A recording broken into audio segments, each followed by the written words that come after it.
Welcome to the Audrey Hall Show. My first guest today is Diana DiZoglio. She's the 26th Auditor for the Commonwealth of Massachusetts. Auditor DiZoglio began her public service in state government in 2013 when she served as the state representative for the 14th Essex District, which includes portions of North Andover, Methuen, Lawrence, and Haverhill. She also served as a senator in the 1st Essex District. She's a graduate of Wellesley College and Middlesex Community College, and she is a resident of Methuen, where she grew up. Welcome, Diana. My name is Diana DiZoglio. I'm your new state auditor. And, what brought me to this work? Look, I was raised by a 17-year-old single mother. I grew up housing insecure. I ended up graduating from our local public school system in the city of Methuen, where I spent most of my childhood upbringing between Methuen and Lawrence for the most part, and ended up going off to community college, Middlesex Community College here in Massachusetts, and working hard there. And from there, earning scholarships to be able to attend Wellesley College and become the first in my family to graduate. Knowing what it's like to struggle, I wanted to, pay it forward in my community in whatever way I could to others who had some challenges. Growing up, I worked at various nonprofits, youth centers, community centers, Girls Inc. I volunteered at during my years in college. Worked at the United Teen Equality Center in the city of Lowell as their cultural arts coordinator. And I ended up actually getting a job offer at the State House in the House of Representatives. And full transparency here, at that time in my life, I was a younger woman in my 20s. I'd been working in the nonprofit world. I had a small cleaning business, had worked in retail and restaurants and hospitality, but I never worked in government before. And I remember getting this job offer, or hearing about a job at the State House, and I said, well, great, I'll go in and apply for this job, but I just have a question. What does a state representative do? Because at that time I was being told to apply for this, or it was recommended that I apply for a position as a legislative aide to a state representative. And I didn't know what a state representative did at that time, which is why, friends, I'm such a passionate advocate for civic education in public schools. But I digress. I ended up applying for the job. And when I got the job, I learned about all the great things that our state government can do, from investing in early education and care and public education, public higher education, to fighting for access to healthcare for all, to fighting against climate change and for environmental justice, to fighting for economic, racial, and social justice across the board. I learned about all of these great things and much, much more. But I also learned about the flip side of how our state government can operate when there's no transparency and a lack of accountability. During my very short time working there as a legislative aide, I was sexually harassed working in our own House of Representatives. And the way that it was thought appropriate at that time to deal with that harassment was to dismiss me from my position so that the harassment would stop, and then require that on my way out the door that I sign away my right to speak by signing a taxpayer-funded non-disclosure agreement meant to prevent me from talking about literally anything I'd seen, witnessed, or experienced behind those closed doors up on Beacon Hill among some of the most powerful politicians in Massachusetts. But I didn't let them get rid of me or keep me quiet. I didn't leave state government like they told me to do. I instead decided to run for state representative myself, and a little over a year later made my way back into that same chamber that dismissed me as the youngest woman serving in the House of Representatives at that time. That's quite a story in itself right there. Yes, thank you so much. And, since then, I have been fighting like hell for working families just like ours who, maybe for other reasons, but who have also been either dismissed, ignored, or disenfranchised from a system in our state government that's just not working for all families in Massachusetts the way that it could and the way that it should. And I took on that battle regarding those taxpayer-funded non-disclosure agreements and their abuse in the House of Representatives using your tax dollars. And that's a fight that I took with me to the state Senate, where I'm so proud to say that we unanimously, under the leadership of your own Senate President Karen Spilka, we were able to pass my bill to completely ban the abuse of taxpayer-funded NDAs in the state Senate. But unfortunately, not everybody up on Beacon Hill is a fan of transparency and accountability around these types of settlement agreements. So we still weren't able to get that bill through the House or through to the governor's desk for signing, unfortunately. Although we continue to advocate, I ended up from my seat in the state Senate from a place of advocacy, from a place of legislating, deciding to run for state auditor to take the work that I was doing to the next level regarding not just this matter, this very salient, matter of taxpayer-funded non-disclosure agreements being used to cover up abuse in our own system, abusing our tax dollars and silencing victims of discrimination, harassment, abuse. But to also make sure that that I was able to take the work that I had been doing, holding state government accountable, making it more transparent to the next level on all fronts. I've been known in yep. No, go ahead. I was just going to say, and you said I've been known. Yes, you've been known to Oh say yeah, that Massachusetts is the least transparent state government known in to the stand nation. up and speak out candidly in some's opinion about matters of transparency and accountability at the State House when it does come to the use and or abuse of tax dollars, making sure that our legislature is operating in a transparent fashion, making sure that the administration is being held accountable on the release of information to constituents and to elected officials, so they're able to do our jobs. So they're able to do their jobs effectively. And the time that I spent in the legislature was 10 years. I had a decade of service in the legislature, both as a state representative, then as a senator. And as your next state auditor, I am looking to bring that work of fighting for transparency, accountability, equity, increased equity, and access to the work of the auditor's office so that all families in Massachusetts can have a seat at the table where the decisions are being made, regardless of family background, bank balance, or zip code. That's a big agenda you have. And so my first question about that agenda is, first of all, now that you're in the office, you're not running for it anymore, you're not campaigning, but you're actually in the office right now. What are some of the surprises that you've encountered thus far in this short time since you were sworn in? What's different than you expected? Anything?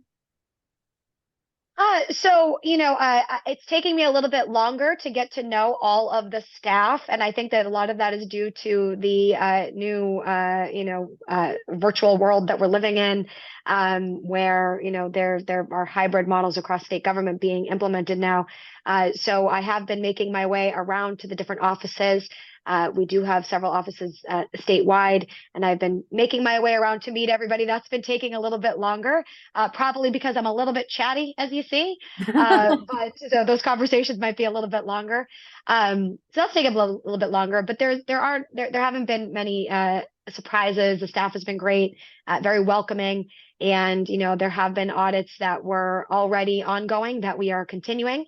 And we are going to make sure that we finish the audits that were started under the previous auditor and make sure that there's a smooth transition into beginning to conduct the new audits that will be conducted that I highlighted in my social justice and equity audit plan, which may be found on my website for anyone who's interested, dianaforma.com. How do you define this particular role so that it's clearer for everyone to understand exactly what your purpose is? For sure, yeah. A lot of folks have come to me through the last couple of years as we were on the campaign trail and said, Diana, why would you ever leave being a senator to be an auditor? Especially my family, knowing my personality, they've said, you love advocacy work, you love getting to get up and to speak out up on Beacon Hill for issues of importance to our community. And might be some concerns that I would leave being a senator to be an auditor, but just a little breakdown about what the state auditor here in Massachusetts actually does.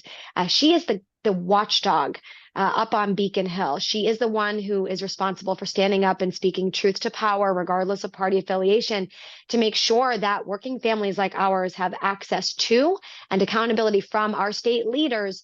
Again, bring it back to what I said in the beginning, regardless of our family background, our bank balance, or our zip code, working families like ours work too hard for those tax dollars that are being sent into state government to potentially see them wasted or fraudulently spent or abused in any way, shape, or form. So as the state auditor, I have the opportunity to really take a deep dive into a lot of the different policies that I may have been working on as a senator and advocating around as a state senator and speaking out about as a state senator. And I have the ability to delve into state agencies to really get down to the nitty-gritty details about why certain things continue to happen here in the state of Massachusetts. For example, the issue of non-disclosure agreements that we brought up, and I want to bring it over to some other stuff that we've been working on, but just because it's an easy example, since you know my story, as a senator, I was able to advocate for accountability around the abuse of those non-disclosure agreements and advocate for ending the use of taxpayer dollars to silence victims of harassment, discrimination, and abuse, and protect powerful perpetrators like politicians who may be abusing in some way, or their staff.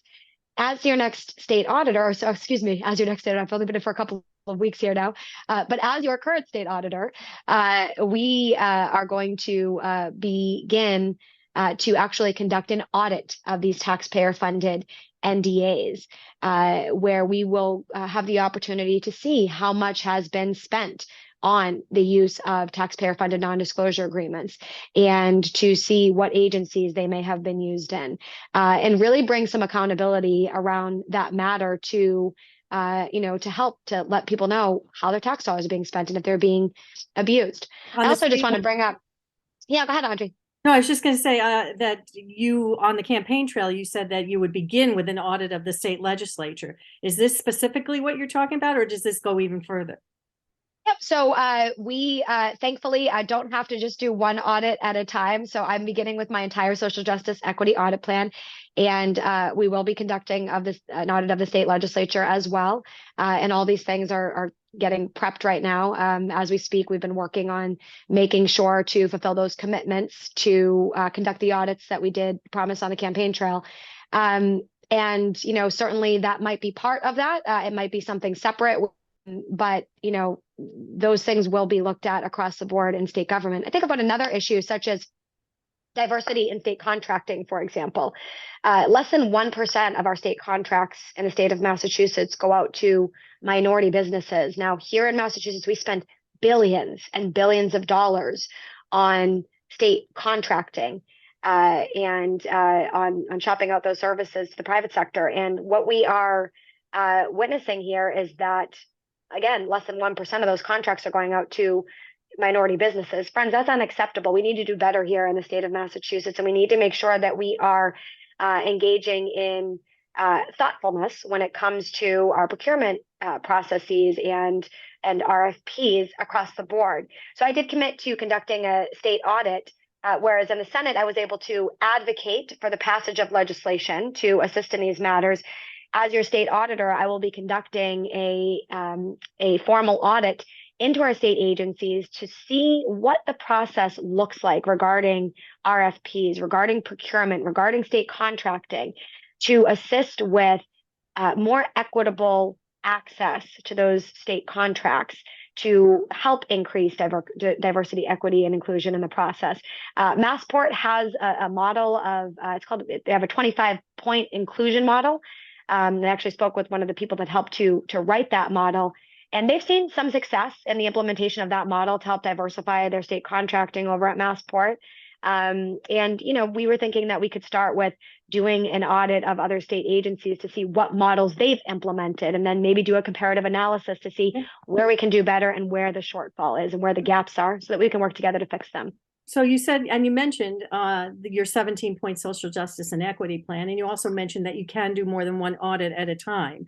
And you have a list of audits during the campaign that you said you wanted to get on immediately when you became auditor. So I'm just wondering, what is your process then? If you have this long list of audits that you want to conduct, hopefully you have a big enough team. How do you dig in? Where do you start? How long does it take? What is the process for actually getting this going? Is a lot of information, it seems like you have to attain, and a lot of research that you and your team have to do in order to really get to the root of the issues here that you want to address. Yes, well, it's very important that the transition from the previous auditor to me as the new state auditor be as smooth as possible. There are, and this is a matter of waste, right? Of taxpayer dollars. We want to make sure we're not wasting taxpayer dollars by, interrupting the process for audits that were previously established and were ongoing when I took office. So we do want to make sure that those audits that were in process when I did take the oath of office continue and that we see those through so that we're not wasting the time and the energy that the office's auditors actually spent on gathering information. We want to make sure those audits are seen through to completion.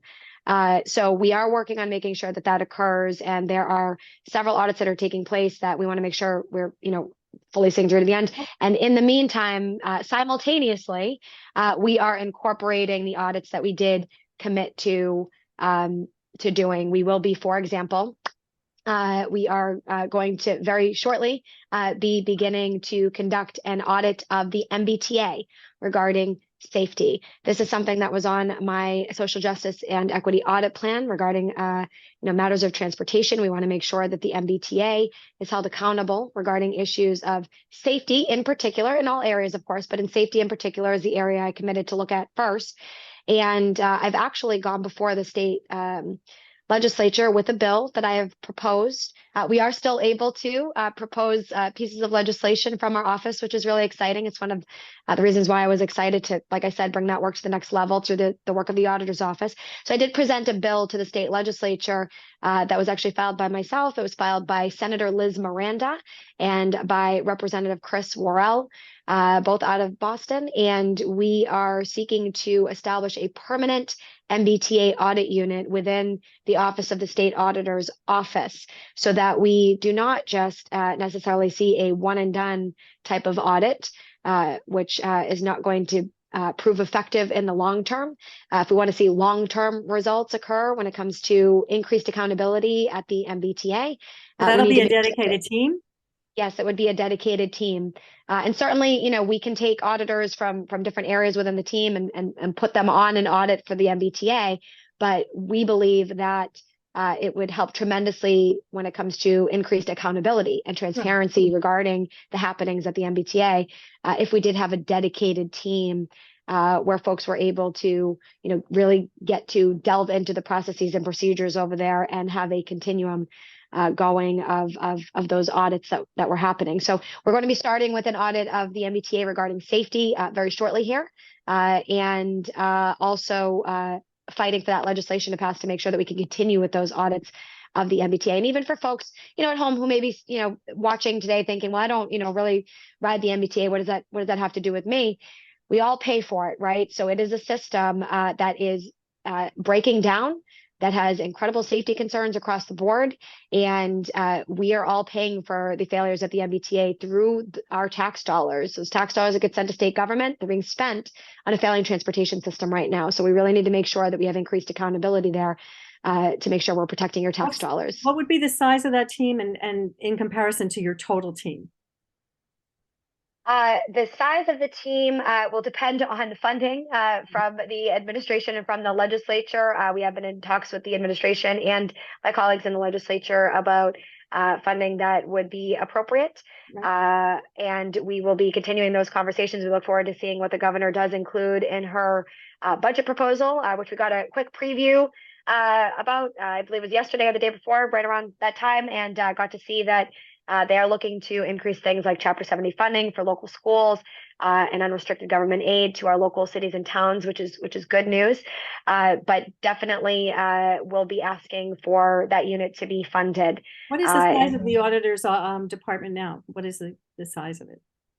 So it's over 200 folks and across the state. Like we said, and that's why we have the opportunity to make sure that we are conducting multiple audits at a time. There are different audit units, some larger, some smaller, depending on the size and the scope of the audit. If we're going to do something like, audit all state agencies on a particular matter, we might need a larger team to conduct an audit where there are going to be, many state agencies included in that audit. And if we're going to be auditing just one state agency, the size of the team would be determined by the scope of the project and the audit. Thank you. One of the other audits that you talked about in many was an audit that you wanted to report on the Massachusetts Police Training Commission, their implementation of implicit bias, the training that they did, which seems to be an issue that is begging for more attention. Can you talk about that a little bit, please? Yes, we did vote on the reform bill a couple of years ago, again, under the leadership of Senate President Spilka. And reforms were implemented across Massachusetts after the passage of that legislation. Also, I was in the legislature when we voted to pass the criminal justice reform bill years prior as a member of the House and not the Senate during that time. And both of these bills have, changes that they had included in them regarding our criminal justice system and regarding policing in the state of Massachusetts, and reforms that were made during those two the two passages of those pieces of legislation, excuse me. So what our team wants to do is take a look at the MPTC and make sure that the things that we voted on are actually getting implemented and that they're getting implemented correctly. All too often in state government, we see the passage of legislation and then dragging of the heels on the actual implementation of that legislation. So we just need to make sure that, the things that we voted for are actually being implemented, that they're implemented correctly, that they're being implemented in a timely fashion, the way that was intended. And looking forward to getting started on that and increasing accountability in that area. We also, just to that point, are going to be following up on the next generation climate roadmap that I was proud to cast a vote for also in the state Senate to make sure that we're fighting against climate change, fighting for environmental justice, fighting for clean energy initiatives here in the state of Massachusetts. What ended up happening is we passed that piece of legislation, that landmark piece of legislation. And while a lot of us were really happy to be able to proudly cast our votes to pass that bill into law, unfortunately, we did hear that the administration at the time was not implementing several of the policies that we had voted to implement. And, if we weren't, implementing those policies and procedures that we voted for, that means we could be getting behind on the timeline that we did set in that piece of legislation that became law. Like you said, if you vote for law, you vote for legislation. What good is it unless it's actually being implemented? So it's important to follow up and make sure that these important pieces of legislation are actually having the impact that they were meant to have, that they were intended to have. Right. And then partnering with the legislature, partnering with the administration afterwards to say, look, here's what we found. This bill was voted for. It got signed into law. But here are some potential areas that need attention, where there have been some shortfalls and some gaps, and then work to pull folks together to address those shortfalls and to fill those gaps so that we can do what was originally intended and comply with the spirit of the law. Let's talk for a minute about affordable housing. We're in a housing crisis, not just in the Commonwealth of Massachusetts, but around the country. And there are many forces that are having an impact on the availability of affordable housing. And there are many communities that have never really met the threshold for affordable housing. And they don't even come close to the 10% requirement that triggers 40B. And so have they ever been penalized for that? Should they be penalized for that? Should some communities bear more of the burden for affordable housing than others? Meaning, should they have more dense, lower cost housing than other communities that typically don't welcome that kind of housing? And what kind of audits and what kind of teeth will you put into anything like that? Because you can conduct audits and all the laws can be written saying that people have to meet a threshold. But then if there's never any enforcement, it doesn't matter. So what can the auditors team do about that, to help with the affordable housing crisis in the Commonwealth of Massachusetts? Yeah, and Audrey, thank you for bringing it up. It is such a big issue right now. We are in a housing crisis. Look, when I was a kid and I was growing up, like I said, my mom was 17 when she had me, and I grew up housing insecure. I couch surfed a lot as a kid, in between opportunities where, we did have, secure housing for a while, then we didn't have it. My situation was due to my family's circumstances at that time, being born to a young mother, we had financial struggles. But now you have families who are working 2, 3 jobs with multiple incomes coming in, who still cannot afford to live in the community that they're working hard to serve. And that is unacceptable. We need to do better. And, Governor Haley did, say it best during her inaugural speech, and I'm not going to exactly quote, but she said something to the effect, of, look, if we want to end the housing crisis and we want to make sure that there's more housing, we need to build more houses. There are more people than houses available. There's a supply and demand issue here in the Commonwealth of Massachusetts. So certainly that is something that I know that the administration is concerned about. When you talked about different policies regarding, these municipalities, and other conversations surrounding that, the legislature and the administration, as the legislating branches of government, are going to be taking up those conversations and looking at those things during the committee process. As you know, in the auditor's office, we are not able to enforce the law, and we are not able to legislate. We can file legislation, we can go before the legislature, we can advocate to the administration. And then if there's a law enforcement issue, we can go to the Attorney General's office, for sure, as a chief law enforcement agent in the Commonwealth. But what the state auditor's office can do to assist is we can examine, audit, and investigate housing across the Commonwealth by looking at agencies such as Department of Housing and Community Development, by looking at community development block grants and seeing how they've been spent and if they've been spent appropriately, efficiently, effectively, and equitably to make sure that folks are getting access. We can look at state-owned land and see where we might have some openings on state-owned land that might be able to be used for housing or something that can benefit the community so that the community can provide more housing. We want to make sure that we're looking at transit-oriented housing. This is something that I worked on in the state legislature to make sure that communities have the opportunity to provide housing opportunities around areas where they're also able to get access to transportation, right? Because we know that most people who live also have to get to the grocery store. They have to get to their doctor's appointments. They have to get to work. Their children might need to get to school and after school practices for baseball or their music lessons or whatever it is, right? So it's not enough just to have a conversation around just housing. We need to make sure that when we're having that conversation around housing, that we're also thinking about, transportation, education, and other things that families who are living in these communities need regarding, services to be able to allow them to live there. So when we have these conversations around housing in the auditor's office, they pertain to, again, taking a look at Department of Housing and Community Development, auditing the different grant opportunities, and also, I might add, looking at ARPA, the American Rescue Plan Act, and making sure that when those funds are distributed, that they're being distributed the way that the law intended them to be distributed. So there's no abuse going on there, so that the opportunities that are meant to be provided are actually being provided. How much ARPA and from there, how much ARPA money do you think came into Massachusetts? I don't have the numbers right in front of me right now, so I'm not just going to throw them out on the screen. But what I will say is that an exorbitant amount of money came in to the state of Massachusetts. How do you even begin to track that to make sure that it's used properly? Yeah, so there are a couple of commissions that have been established and committees that will be looking at, in particular, actually, a piece of legislation that I worked on created the opportunity to provide increased oversight to the distribution of ARPA, specifically as it pertains to equity and making sure that there's an equitable distribution of those funds. But, in the auditor's office, we have the opportunity to go into particular agencies and do audits to make sure that those funds are being spent appropriately. So if you have a tip, please feel free to contact my office. We'd love to hear from you to make sure that, things are being done the right way and that the money that came in a big, influx there is being distributed appropriately.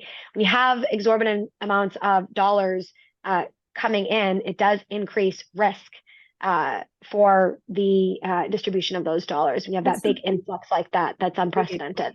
What's the best way for people to contact your office if they do have concerns and ideas about any of these audits and subject matter that you've mentioned today? Yeah, the best way to reach me is either by phone or by email. So I will give both. And I don't know, Audrey, if you do have a way of putting this up on the screen when this does, It will be on the screen, yes. Great, perfectly, perfect. So the phone number is 617-455-2190. And you can also email me at diana.dizoglio@sao.state.ma.us. Okay. I look forward to hearing from you. I welcome the opportunity to chat.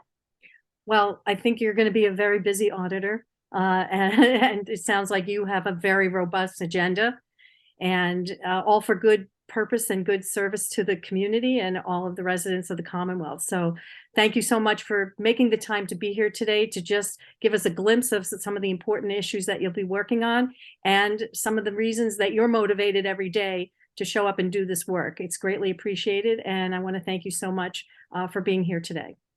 Audrey, I'm so grateful for the opportunity. And like I said, please, folks, if you have any questions, would like to chat, would like to alert my office to something happening in state government that you want us to be aware of, please feel free to contact anytime. We are yours in service, and I hope everybody has a great day today. It's great to be on. Thank you. Thank you so much. We really appreciate it.